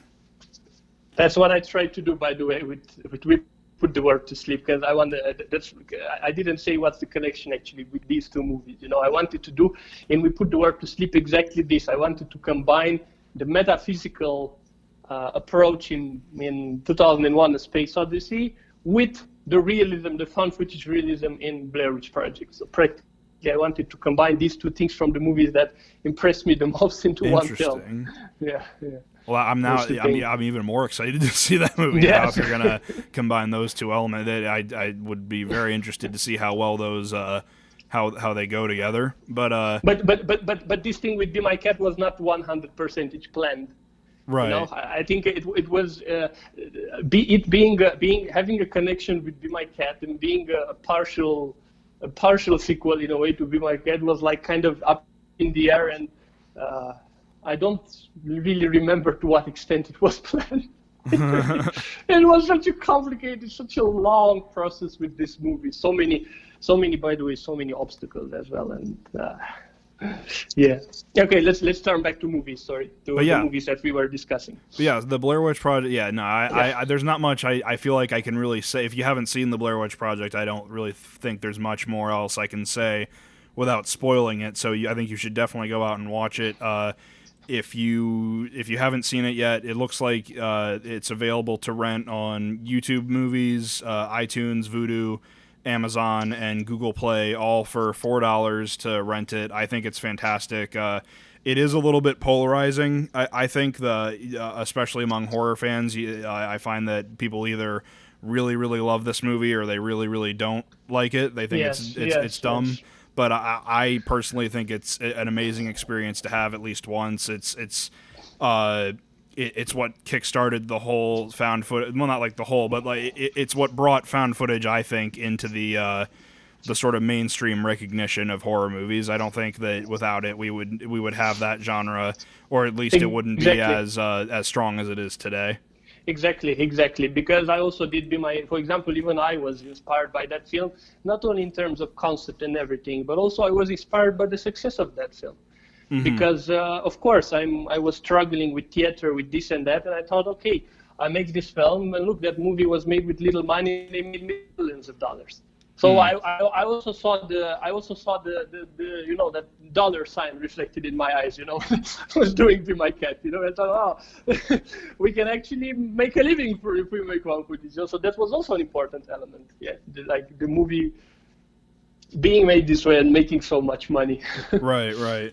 And then I guess the one other thing I wanted to mention about the Blair Witch Project is I was wondering if you were familiar with the sequel that came out in, I want to say 2016, that was very negatively received.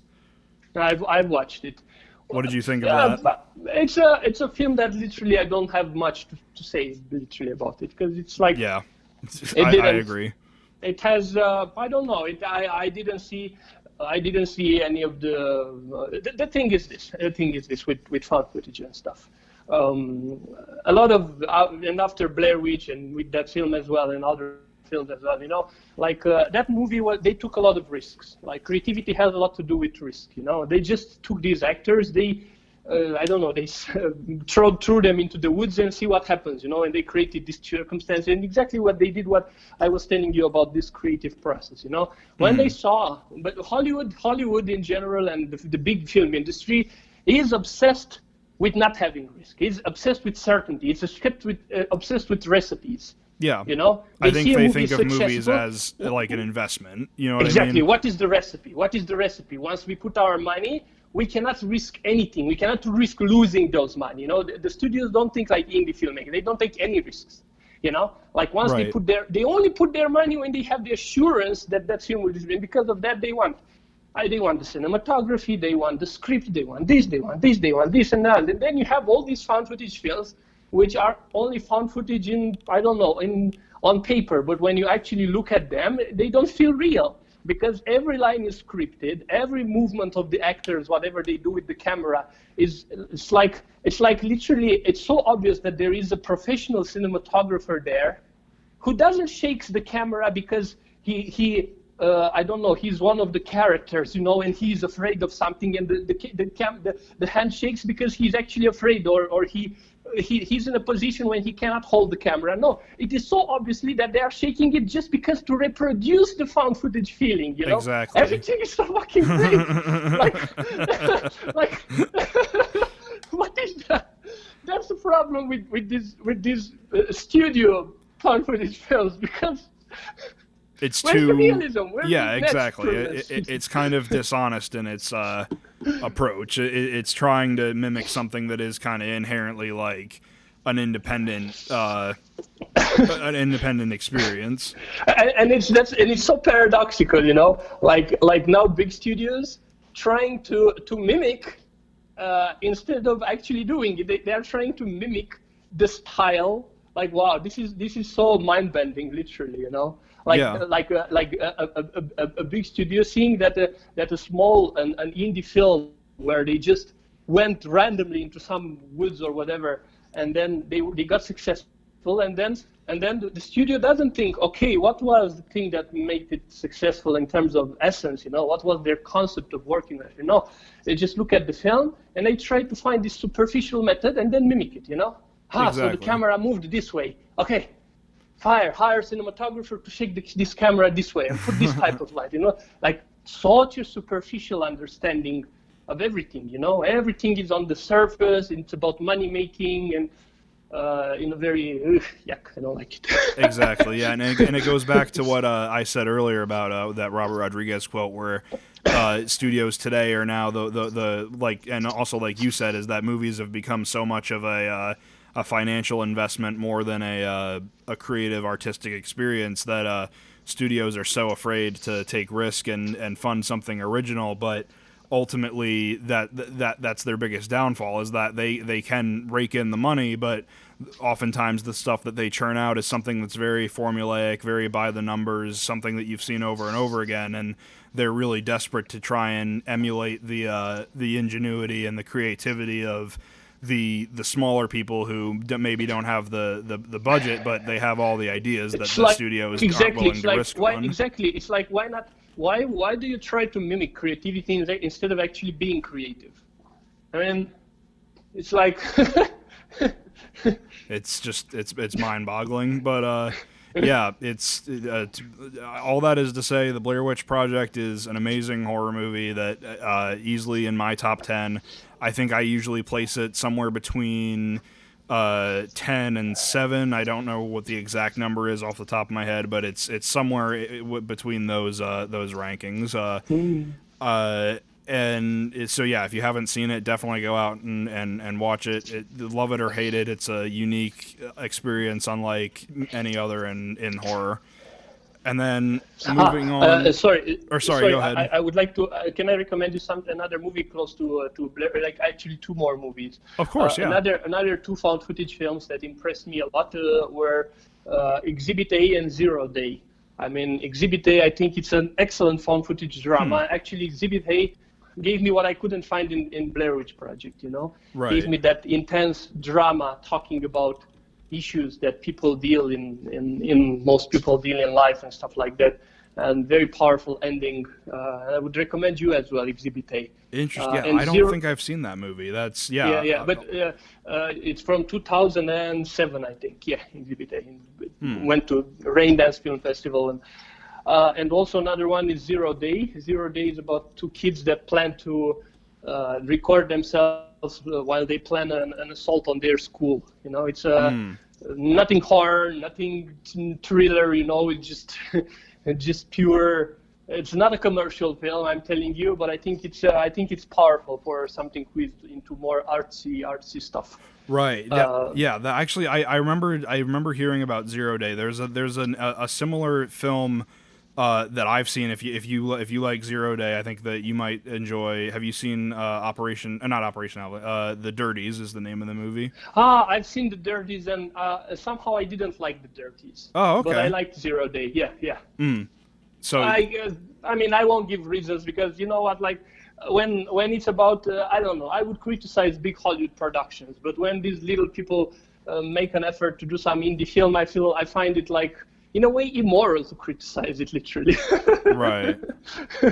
Because it's so hard to, as an indie guy, take so many risks, and you not always make a film that would satisfy everybody. Yeah. Oh yeah. But yeah, I'll definitely add those two to my watch list to check out down the road. They sound very interesting.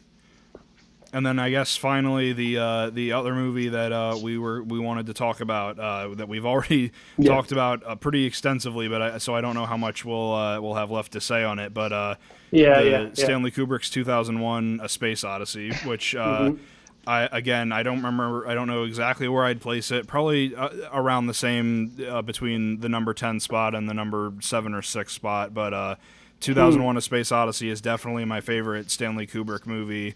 It's an amazing experience. I actually earlier, I don't remember if it was last year or no, it was it was about a year ago. I got to see it in a IMAX planetarium theater, which was amazing. It was the whole big curved ceiling of this planetarium was turned into a projection screen, and the seats were almost planted at an incline, so you were like looking up at this like gigantic projection. It's amazing. If you can see 2001: A Space Odyssey in IMAX, it's oh so my God! much amazing. Do you know that I would have loved to watch 2001 on a big screen, but that would have been such an experience. Yeah, no, it's definitely if you can find a way to do it, it's totally worth it.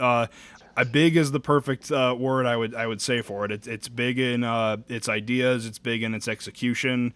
It's honestly, I think, very game-changing in terms of sci-fi. It's what inspired George Lucas to go out and make Star Wars to some extent in terms of the effects. It's By the way, about Star Wars, is like, I think that's the sci-fi movie that I like the least. Oh, really? Literally, yes. Because I grew up with something that was 2001: A Space Odyssey in terms of sci-fi. That was my connection, and everything was so realistic. And because I was into physics so much, and everything was so mature. Talking about big things, and also the fact that the space conditions, the way they were realistically reproduced, the way there was no sound in the scenes when they happen in space, there was no sound. I was so fascinated with that. Oh my God. And then everybody was talking about, constantly hearing about Star Wars. And I finally saw Star Wars, but not as a kid. I saw it kind of much later, Right. I saw Star Wars for the first time. And I was like, oh my God, so disappointed. I think I rated it 1 star on IMDb or something like that. It's like coming from that and seeing like the spaceships that make in space. I was like, what the fuck? What is sound? Where is sound coming from? Exactly. Star Wars is definitely not the movie you put on when you want to see realism in terms of yes, exactly. In terms of exactly. sci-fi. And later I heard some people that the Star Wars is so good to be seen when you are a child. Actually, it works much better. Some people say than when you are seeing for the first time as an adult. Probably, I don't know. As someone who's had that experience, I definitely agree. If you see Star Wars when you're like 6 or 7, it's definitely not as bothersome as when when you're an adult. And I'm probably exactly. But it's just I can't stress enough how influential 2001 is. It's just like in terms of the I had a class that it was a not necessarily like a graded class in high school. It was more like a club that would meet for like an hour each day, where we would watch scenes from great movies, and we would sort of critique them and analyze them and like talk about like what we thought about them. And this was the teacher who taught that class for me. This was hands down one of his favorite movies ever, and he would do like the whole year long he would gush about 2001, and he was like, oh, we're gonna have a solid like day where all we do is talk about 2001, and we'll talk about how like amazing the effects are and the monkey sequence and the music and all that. Like, so I had all of it hyped up for me, so I was like, okay, give me your best shot. How amazing can this movie be? And it's just, I don't know, it's something about every single time, like when we start off on the black screen with like those like disembodied like howling voices, and then the orchestra builds and you see the planets like rising against the sun. It's just exactly, it's such a powerful experience. Exactly, like literally the first frame, which is something so simple, that, as you said, that planet rising, or the sun rising, I forgot exactly. It's so impressive. Everything is so symmetric and perfect visually in that film, and makes sense, philosophically as well. Yeah, and that's definitely, it plays to Kubrick's strength, because he's very big on, and if you look at the cinematography in any of his other movies, a big thing is symmetry and sort of fluid motion and static shots. He's kind of got that down to a science, and I think it's very unique in here. That's what impressed me so much as well. Yes, in my teenage years, exactly. I mean, my style is like the opposite. It's like the opposite, but of course I can still respect that and respect that vision, right? Of wanting to go to such lengths, to create like the ultimate piece of art. I think in some ways you could almost argue that he created too perfect a piece of art, because I think that this spawned the whole. This movie spawned the whole idea that he helped NASA to fake the moon landing. His effects and his filmmaking technique were so good, but it was definitely game changing. Sorry, say again about the moon landings.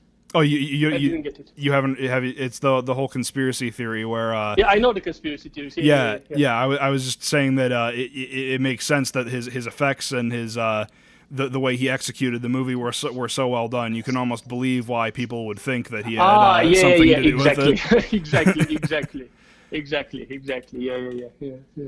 But it's it's almost even too big to talk about, because I'm trying to think of like one particular element that I really enjoy about it, or like one scene that I like the most. But like it's really, the whole movie is just like kind of its own singular experience. Like people oftentimes will say that, oh yeah, the beginning is way too slow and the end is way too slow, but like the whole bit where they're in space and Hal is going crazy, that's the best part of the movie. But I think that it's kind of narrow-minded to view it like that. It is very much this like big long experience, and yeah, the part with HAL 9000 is definitely the most like linear in terms of story, but it all feeds one into the next, into the next, into the next. I think that from start to finish, it's a very very powerful story told in a very compelling and unique way. The most powerful moment in the film, in my opinion, is actually that shot when the old man, extends. I can talk about this movie so much. It's so much seen, and even if it's a small spoiler, I mean, it's a classical film, and it won't take from people's, because I think this is such a metaphysical film. It won't spoil. It won't spoil from your right. It won't take from people's ability to still enjoy this scene. So when the old guy is on the bed, and extends his hand, towards that stone, towards that black stone in the room. And then there is a cut with camera looking directly, at the stone, and we are that guy. Right. And then that movement. Oh my God. Even now I feel like having watery eyes, thinking when we are going and we are moving. So first we see this old man, and we empathize with him. It's like it's humankind. It's all of us. Yeah. It's us vulnerable. The way he is old, he's in bed. We are all vulnerable as creatures in this vast universe. And all of a sudden he sees that thing and he extends his hand. That is us, the human people, constantly searching for our way. Where do we come from? What is the meaning of life? What is the meaning of our existence? Constantly searching for an ideal which actually can never be touched in real life. That's why he extends vulnerable with his hand towards that stone, but he cannot because he's old and he's in bed and he's vulnerable. He cannot move. He cannot reach that ideal, you know?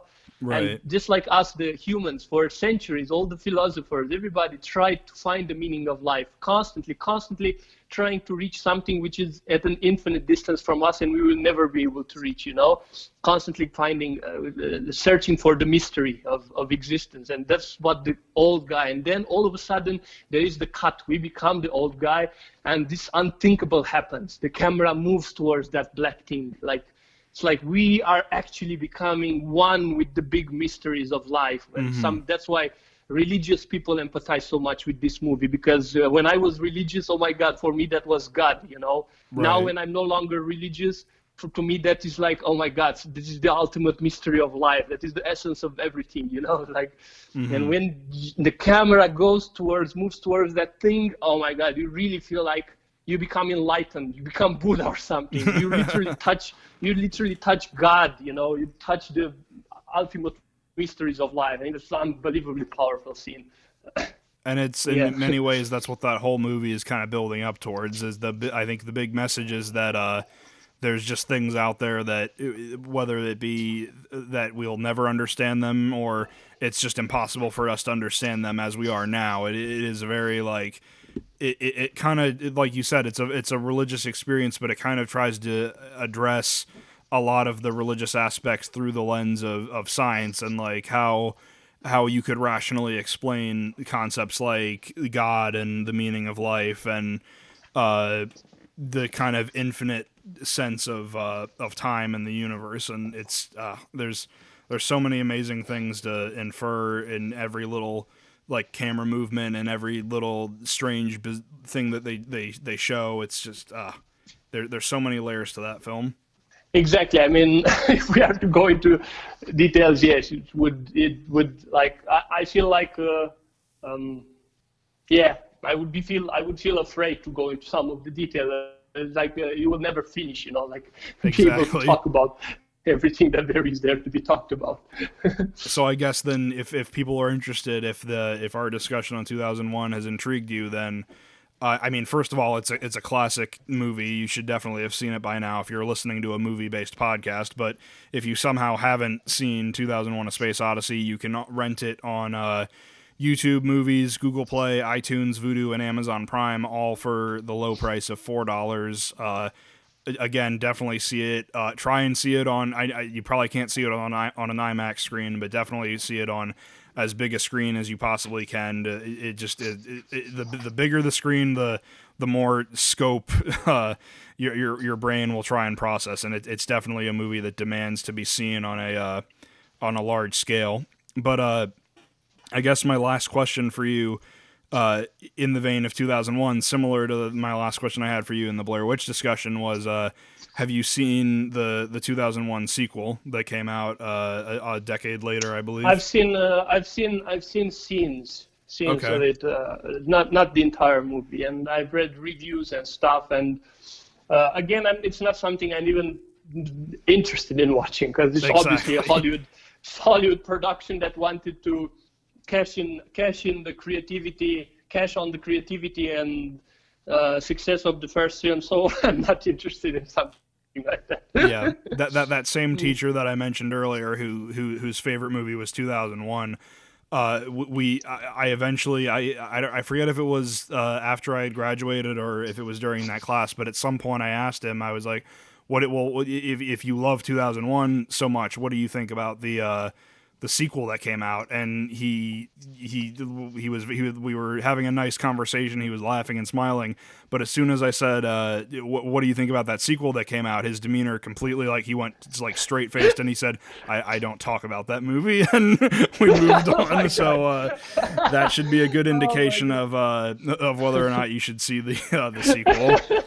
It's 2001: A Space Odyssey it's a groundbreaking, amazing film. And one thing that I think it was Steven Spielberg said, because he and Kubrick were good friends in real life. The one thing that Spielberg always said was he said that Kubrick at the very least you could say about him was that with 2001: A Space Odyssey, he came very close and in some ways surpassed the ability to change the form of movies as we know them. And I think that one thing that's definitely true for you is that I think, like we'd said earlier, that with movies that inspire you or filmmakers that inspire you, you pick and choose elements that you want to carry with you into your own work. And I think that's one thing, at the very least, from Be My Cat and from the way that you talk about your upcoming projects. I think that you've definitely adopted that mindset of wanting to change the form and pursue new ideas and pursue creative thoughts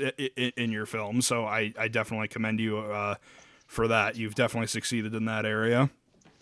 Thank you. But Kubrick, I'm not sure to what extent Kubrick did that. I feel like what do you think? Do you think he got inspired from other things, or he totally disregarded other things in order to change everything? I mean, I don't know. I think that, well, it's hard to say because 2001 is an adaptation of a book, so the book was written from what I know, after the film, kind of.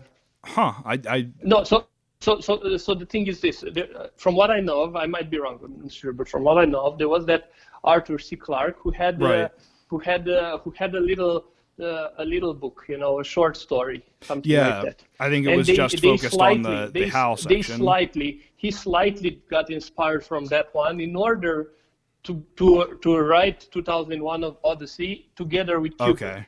And after that, he also wrote a book. Oh, okay. So practically the movie is not that much inspired from his initial little story. That was just kind of a spark, from what I understood, something like that. I think, but yeah, to answer your question, I think in that same interview where Spielberg was talking about Kubrick changing the form, Spielberg even asked Kubrick, he said, well, because Kubrick was always frustrated, from what I understand, he was frustrated with wanting to do groundbreaking things and wanting to make unique and movies unlike what was being made at the time. And Spielberg said, well, you surely changed the form with 2001. That's such a unique and out there and amazing experience. And Kubrick said, well, I came close with changing the form, but I never quite made it with 2001. I think 2001 is the closest I've come.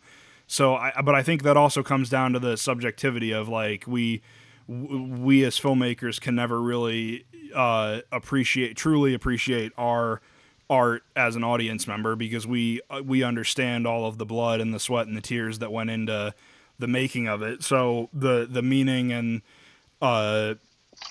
the implications are kind of lost on us to an extent, but I think that ultimately what decides whether or not the form was changed or what kind of significance the film has does fall on the fact that how the audience perceives it. And I think by the simple fact that here we are over 50 years later still talking about how amazing this film is, I think that's a definite indicator that at the very least, he did come close to changing the form. I don't know for sure if he did, but I think it's a good indicator that he, like he said, he came close.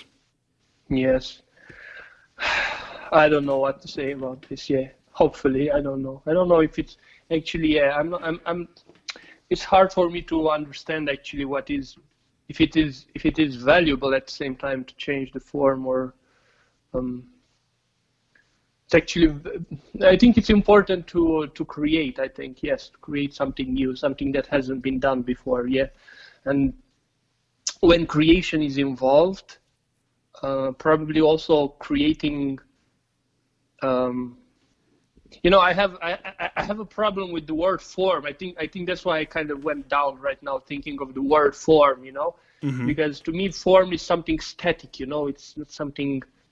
It's not something lively, It's a form. I think I'm more into the process there than into the final result. Right. I'm a person who's so much into the process. I mean, we see similar problems when you look back in history. I mean, I don't know. I can talk a little bit about religion. Maybe there was a guy, I don't know, called Jesus, who had some great ideas, that were revolutionary, and they were contrary to he was kind of an anti-establishment person, what you would call today, and had some ideas that were against the establishment and all that. But once he died, people tried to, they put that into a form, they took that lively process, that spirit of being against the establishment, and they put it into a form, they put it into mathematics, into a book, and they say, oh, that is the solution, and that's it. But on the contrary, the solution was the process, the process of constantly fighting the system and the establishment and what there is, constant change, So practically the actual value is not actually reaching to a form that is different from the form before, not inventing a new form, but the constant process of constantly the form constantly changing, practically that's the masterpiece in the end.